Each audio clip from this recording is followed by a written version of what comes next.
Imperial Japanese officers were trained to expect absolute obedience. Orders were not questioned. They were followed. Or men died. So, when commands were suddenly ignored not by enemies, but by their own soldiers, it shattered a belief the empire was built on. Dawn breaks over a humid Pacific island. The air is thick with rot and smoke. Palm leaves barely move. Somewhere in the jungle, artillery has been silent for hours inside a shallow command bunker. A Japanese officer studies a map stained with sweat and dirt. The radio crackles. Orders have been transmitted. Clear. Precise. Absolute. Advance. Hold the line. No retreat. Minutes pass. Then more. No movement. For the Imperial Japanese Army, this is unthinkable. Its doctrine is built on certainty. Orders are not suggestions. They are extensions of the emperor's will. To disobey is not merely insubordination, it is dishonor. Yet on this morning, the line does not advance. Units remain where they are. Some have vanished into the jungle. Others simply refuse to move. The officer looks up, confused at first, then alarmed. This is not enemy resistance. This is something far more dangerous. A breakdown from within. Because when soldiers trained for absolute obedience begin to ignore commands, it is no longer just a battle being lost. It is faith. Faith in discipline. Faith in control. Faith in the system that built the empire. And this moment did not come out of nowhere. To understand why ignored orders stunned Japanese officers, one must first understand how obedience was engineered into the Imperial Japanese military. Long before the war began. In pre-war Japan, the army was not simply an institution. It was a belief system. From the late 19th century onward, Japan's military doctrine fused modern European tactics with an older moral code, drawn from Busha, the way of the warrior. Loyalty, self-sacrifice, and unquestioning obedience were not encouraged. They were demanded. The soldier did not fight for survival or even for victory. He fought for honor, and above all, for the emperor. In the system, an order was not a command from a superior officer. It was a moral obligation. Military training reflected this absolutism. Recruits were subjected to relentless physical punishment designed to break individuality. Beatings were routine. Humiliation was instructional. Officers were taught that fear maintained discipline, and discipline ensured victory.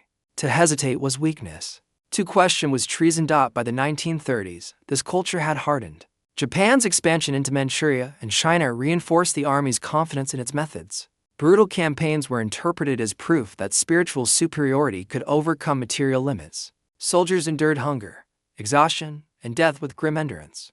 Commanders came to believe their men would obey any order, under any condition, and for a time, they were right. The early years of the Pacific War seemed to confirm everything the doctrine promised. Japanese forces advanced rapidly across Southeast Asia and the Pacific. Islands fell. Garrisons surrendered. Western powers appeared slow, unprepared, and psychologically brittle. Japanese officers credited not logistics or luck, but spirit. Yet beneath these victories, the structure was already strained. Japan's industrial base was limited. Its shipping capacity was fragile. Its supply lines stretched across thousands of miles of ocean, vulnerable to submarines and air attack. But these realities were downplayed. To admit material weakness was to admit philosophical doubt. As the war expanded, Japanese commanders continued to issue orders that assumed perfect compliance and infinite endurance. Retreat was forbidden. Surrender was inconceivable. Defensive positions were to be held to the last man. Death was preferable to withdrawal. This mindset shaped every battlefield decision. On islands across the Pacific, units were ordered to fight isolated, cut off from resupply, sometimes without food or medicine for weeks. Officers expected obedience not because conditions allowed it, but because doctrine demanded it. And yet, war is not fought on doctrine alone. By 1942 and 1943, the strategic situation had begun to shift. Allied forces adapted. Air power and naval dominance tightened around Japanese positions. Bombardment intensified. Jungle warfare dragged on without decisive movement. Diseases spread. Rations dwindled. Still, orders remained unchanged. Hold. Advance. Attack at dawn. No retreat. For officers trained in the certainty of obedience, these commands felt natural, necessary. Moral. For soldiers on the ground, the reality was different. They were no longer advancing into victory. They were being ordered into annihilation. And slowly, almost invisibly at first, the unthinkable began to occur. Men delayed. Units hesitated. Orders were followed in form, but not in spirit. At higher headquarters, reports still spoke the language of control. Maps showed positions held. Lines remained intact on paper. Officers believed discipline was holding. But discipline, like faith, can fracture silently. And as the war ground on, the distance between command and reality grew wider with every issued order. That widening gap would soon reach a breaking point on specific islands, at specific moments when obedience finally failed, not in defiance, but in exhaustion. And it is there, in those moments of strain, that the roots of ignored orders can be fully understood. By the middle years of the Pacific War, the Imperial Japanese Army was fighting two wars at once. One was against the enemy, the other was against reality. Allied strategy increasingly focused on isolation rather than annihilation. Instead of assaulting every Japanese-held position, American commanders targeted key islands, cutting off others and leaving entire garrisons stranded. These isolated forces were expected by Tokyo to continue fighting indefinitely from the air and sea, a live power titan like a noose. Submarines sank Japanese supply ships at an accelerating rate. Air raids destroyed ports, airfields, and stockpiles. Communications became erratic. Food deliveries failed to arrive. Ammunition grew scarce. Medicine disappeared altogether. On paper, the army still functioned. Orders continued to flow downward through the chain of command. Attack schedules were drawn. Defensive plans were updated. Reports were sent upward, often optimistic in tone. On the ground, survival replaced doctrine. Soldiers began to live on half rations, then quarter rations. Some survived on roots, insects, or stolen enemy supplies. Malaria, dysentery, and starvation killed more men than combat in certain sectors. Wounded soldiers were left untreated. Those too weak to march were abandoned. Officers understood these conditions. Many endured them alongside their men, but they were trapped by their own training. To acknowledge that an order could not be carried out was to admit failure not just of leadership, but of belief. And belief mattered. The Japanese military system left little room for initiative from below. Independent decision-making was discouraged unless it aligned perfectly with intent from above.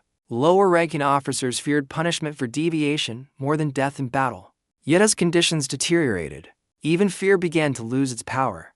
There were moments when an order was received, understood, and then quietly set aside, not openly refused, not challenged, simply not acted upon. A platoon ordered to attack would move slowly, deliberately missing the designated time. A company told to hold a position would withdraw a few hundred meters into the jungle, without reporting it. Patrols would fail to materialize. Messages would go unanswered. To Japanese officers, this behavior was deeply unsettling. The army had prepared for mutiny, desertion, or cowardice. What it had not prepared for was passive disobedience born of collapse. This was not rebellion. It was erosion. The deeper the crisis became, the more rigid the orders grew. Tokyo demanded resistance to the last man. Commanders repeated slogans about honor and sacrifice. But slogans could not fill stomachs or stop bullets. In some units, junior officers faced impossible choices: obey orders and lead their men into certain death, or preserve what remained of their force by ignoring commands they could no longer justify. Either choice carried consequences. What followed was silence. Reports ceased to reflect reality. Casualties were underreported. Positions were claimed as held long after they had been abandoned. Officers higher up the chain believed obedience still existed, because they could not conceive of its absence. Then came moments when the truth could no longer be hidden. An attack that never happened. A defensive line that collapsed without explanation. A unit that simply did not respond. When Japanese officers finally realized that their orders were being ignored, the shock was profound. It was not merely a tactical failure. It was a psychological one. The Imperial Japanese Army had been built on the assumption that obedience was absolute.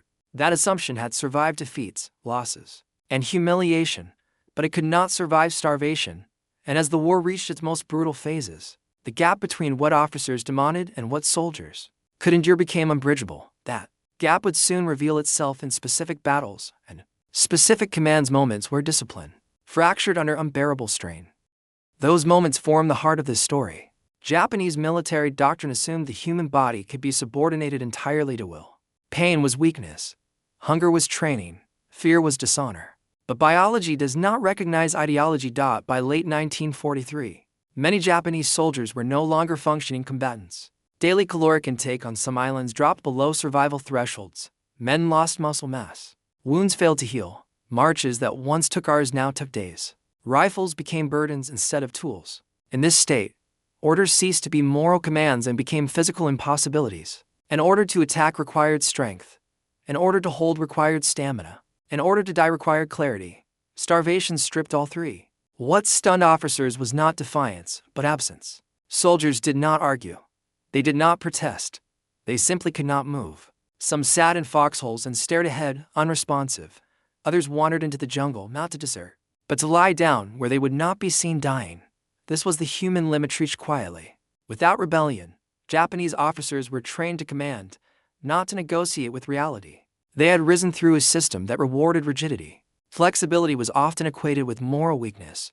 Retreat was dishonor. Initiative without approval was dangerous. When orders began failing, officers faced a crisis with no doctrine to guide them. If they reported the truth, they risked punishment or disgrace. If they enforced orders, they risked annihilating their units. If they ignored orders themselves, they violated everything they had been taught. Some responded with brutality, executions, beatings, threats. Others attempted to inspire obedience through speeches and ritual. A few chose silence, sending reports that masked collapse, but none could reverse the underlying reality. Authority depends on credibility. When soldiers knew an order would kill them without purpose, belief in command eroded. Officers felt this erosion acutely. They were obeyed in form, but not in outcome. For men trained to expect absolute control, this loss was devastating. The Imperial Japanese Army had long believed obedience was its greatest advantage over Western forces. It allowed rapid assaults, fearless charges, resistance beyond reason. But that same obedience left little room for adaptation when conditions changed. Allied forces emphasized logistics, rotation, and survival. Japanese forces emphasized endurance without limit. When endurance finally broke, there was no fallback system. An army that cannot question orders cannot correct them. By treating obedience as sacred, the system discouraged feedback from the front. Reality traveled upwards slowly, if at all. By the time officers realized commands were being ignored, the damage was already done. What shocked them was not that men disobeyed, but that the system had no way to respond. This realization would become unavoidable in the moments where ignored orders directly shaped battle outcomes. Those moments were approaching, and to understand them fully, one must examine the battlefield pressures that pushed disobedience from silence into consequence. On paper, Japanese battle plans remained precise until the final years of the war. Counterattacks were scheduled to the minute. Defensive lines were drawn with confidence. Reserves were assigned to positions that no longer existed. But tactics assume movement. They assume coordination. They assume execution. When orders began to be ignored, delayed, softened, or quietly abandoned, tactical coherence collapsed. An attack that required 3 units advancing simultaneously would fail if one never arrived. A defensive stand depended on interlocking fire. When one position withdrew without notice, the entire line unraveled. Officers would wait for reports that never came, assuming delays rather than absence. From the enemy's perspective, this collapse was invisible, but decisive. Allied forces often encountered weaker resistance than expected, not because Japanese positions were undefended, but because orders to reinforce or counterattack had gone unanswered. What stunned Japanese officers was the unpredictability. They had prepared for defeat by superior firepower. They had not prepared for defeat by inaction. The battlefield no longer responded to command. American forces did not need to understand Japanese psychology to exploit its breaking point. They only needed to apply pressure consistently. Constant bombardment, night harassment, and isolation wore down units already stretched beyond endurance. Even when no assault followed, the expectation of one drained strength. Sleep deprivation became routine. Nerves frayed. Japanese doctrine valued decisive engagement, but the enemy increasingly denied it. By refusing to attack directly and instead strangling supply lines, Allied forces forced Japanese soldiers into prolonged suffering with no prospect of resolution. Orders to launch suicidal counterattacks against entrenched, well-supplied enemy positions were received by men who could barely stand. In these conditions, ignoring an order was not an act of cowardice, it was an act of survival. Japanese officers recognized the pattern too late. The enemy was not merely defeating units, it was exhausting the system that sustained obedience. Perhaps the most painful angle for Japanese officers was moral. They had been taught that death in obedience was meaningful, that sacrifice redeemed failure, that survival without honor was worse than dying. But starvation stripped sacrifice of meaning. Men ordered to die in battle could understand that command. Men ordered to die slowly, pointlessly, without impact could not. This moral fracture was devastating. Soldiers still believed in loyalty, still feared dishonor. But belief alone could not justify orders that no longer aligned with reality. So they made silent choices, not to rebel, not to surrender, but to endure in ways that contradicted command. In ignoring orders, these soldiers were not rejecting the emperor. They were confronting the limits of what obedience could demand. For officers, This realization cut deep. The system they trusted had failed the men it relied upon. And soon this failure would no longer remain hidden in delays and silences. It would erupt into moments where commands were openly disregarded, where battles turned not on enemy action, but on the absence of response. Those moments marked the true turning point. The moment when obedience finally failed did not arrive with a shout. It arrived with silence. By 1944, on several Pacific fronts, Japanese command structures were issuing orders that no longer intersected with the physical reality of their units. One such moment unfolded not during an Allied breakthrough, but during a planned Japanese response that never materialized. Orders were transmitted for a coordinated counterattack. Timetables were fixed. Assembly points were designated. At headquarters, officers waited.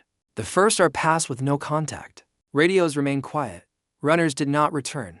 At first, commanders assumed disruption damaged lines, delayed movement, enemy interference. Then reports began to arrive. A platoon had failed to assemble. A company was repositioning. Another unit could not be located at all. These were not enemy actions. They were internal absences.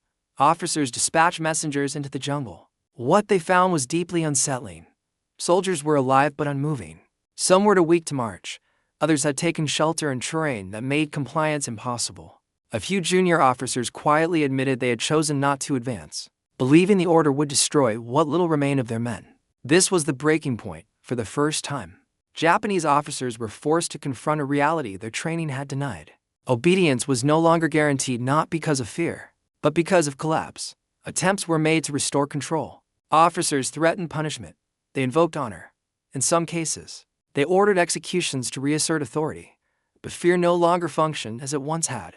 A man already dying of starvation does not fear death in the same way. The chain of command, so carefully constructed, began to fail link by link. At higher levels, confusion spread. Why had the attack failed? Why were positions lost without engagement? Maps no longer matched reports. Plans based on absolute compliance unraveled in practice. What stunned officers most was not refusal but resignation. Soldiers did not shout no. They did not mutiny. They simply did not go. This passive disobedience was more destabilizing than open revolt. There was no enemy to punish, no ringleader to execute. The system itself was failing. In some sectors, commanders attempted to adapt, issuing softer orders or allowing unofficial withdrawals. But such adjustments were rarely acknowledged upward. Official doctrine remained unchanged. Tokyo still demanded resistance to the last man. The result was a widening contradiction. Orders assumed obedience that no longer existed. Reports assumed control that had already vanished. This contradiction reached its most visible form when entire units ceased to function as units at all. Men remained armed, disciplined, and loyal but no longer responsive to commands. That had lost meaning for officers raised on the belief that discipline was unbreakable. This realization was devastating. They had not been defeated by the enemy alone. They had been defeated by the limits of their own system. And as the war pressed on, this collapse of obedience would accelerate, turning isolated incidents into patterns that shaped the final phases of Japan's Pacific War. The next stage would reveal what happened when command authority fully lost its grip, and the consequences could no longer be concealed. As obedience eroded, Japanese command faced a reality it could no longer deny. Orders were still being issued, but the army was no longer moving as one body. In several late war engagements, counterattacks existed only on paper. Timed assaults were logged in operational diaries, yet Allied forces reported no such actions. Defensive lines collapsed without the expected resistance. Positions were found abandoned not because of retreat orders, but because soldiers had chosen, independently, to preserve what little life remained. This disconnect produced chaos within Japanese headquarters. Officers demanded explanations. Subordinates offered vague language, delayed, disrupted, under enemy pressure. The truth was rarely stated directly. To admit disobedience was to admit the collapse of doctrine itself. In some cases, senior officers attempted to reassert control through ritualized sacrifice. Orders were issued for final charges intended to restore honor and decisiveness, but these too often failed to materialize as intended. Units advanced late, partially, or not at all. Others broke formation almost immediately for Allied commanders. The battlefield appeared strangely uneven. Some Japanese positions fought with desperate intensity. Others fell with little resistance. There was no longer a consistent pattern of behavior. What had once been an army defined by predictability was now fractured. The most painful consequence for Japanese officers was psychological. Their authority no longer commanded certainty. Every order carried doubt. Would it be obeyed? Could it be carried out, or would it dissolve into silence? In this environment, command became reactive rather than directive. Officers adjusted expectations downward, often unconsciously. Plans were simplified. Ambitions shrank. The war of maneuver gave way to a war of endurance, one Japan could not win. At the front, junior officers increasingly made decisions without approval, sometimes directly contradicting orders. They did so quietly, framing their actions as temporary adjustments. But these decisions reflected a deeper truth. Survival had replaced doctrine as the primary motivator. By late 1944 and 1945, the phenomenon was no longer isolated. It was systemic. The Imperial Japanese Army still existed in name and structure. Ranks were intact, salutes were exchanged, rituals were observed. But obedience, the force that once held it together, had fractured under sustained pressure. When officers realized this, they were stunned, not because they had lost control, but because they had believed control was absolute. That belief had shaped strategy, planning, and sacrifice. Its collapse forced a painful reckoning. An army built on unquestioning obedience could endure only as long as the human body allowed it. Once those limits were exceeded, no ideology could restore what had been lost. The consequences of this realization would echo beyond the battlefield into how the war ended, how responsibility was assigned, and how history remembered both officers and soldiers. Those consequences would unfold in the aftermath. When the fighting moved on and the guns fell silent over shattered islands, the Imperial Japanese Army was left to confront a truth it had long avoided. Orders had been ignored, not in isolated moments of panic, but repeatedly, quietly, and across multiple fronts. Official records struggled to account for this reality. After-action reports often framed failures in familiar terms: enemy superiority, weather, communication breakdowns. Rarely did they acknowledge the deeper issue, the erosion of obedience itself. Within surviving units, the consequences were immediate and severe. Some officers attempted to restore discipline through courts-martial and summary punishment. Executions were carried out in select cases, not so much to punish disobedience as to reassert authority. Yet these actions could not undo what had already occurred. The war had pushed soldiers beyond endurance, and no punishment could reverse starvation or disease. At higher levels, commanders faced a dilemma. To admit that soldiers had ignored orders was to undermine the very doctrine that justified years of sacrifice. It raised uncomfortable questions about leadership, responsibility, and the cost of inflexibility. As a result, silence became policy. Many incidents of ignored orders were simply not recorded. Others were rewritten as heroic last stands or tragic annihilations. The narrative of unwavering loyalty was preserved, even as the reality had fractured. For the soldiers who survived, the aftermath was ambiguous. Some returned home carrying guilt for having lived when doctrine had demanded death. Others carried anger at officers who issued impossible commands, and at a system that valued obedience over life. Japanese officers, too, bore the weight of the collapse. Some rationalized it as temporary failure under extraordinary conditions. Others privately acknowledged that the system had demanded more than human beings could give. In post-war interrogations and memoirs, hints of this reckoning began to surface. Veterans spoke of units that could not move, of orders that no longer made sense, of a war that had stripped meaning from sacrifice, but these accounts were often fragmented, cautious, shaped by shame and memory. The official narrative of the Imperial Japanese Army remained one of loyalty and endurance. Yet beneath that narrative lay a quieter truth. Obedience had limits, and the war had exceeded them. This truth would not fully emerge until historians began to examine the gap between orders issued and actions taken, between doctrine and reality. And as that examination deepened, it became clear that ignored orders were not anomalies. They were symptoms of a system that had mistaken control for strength and ideology for sustainability.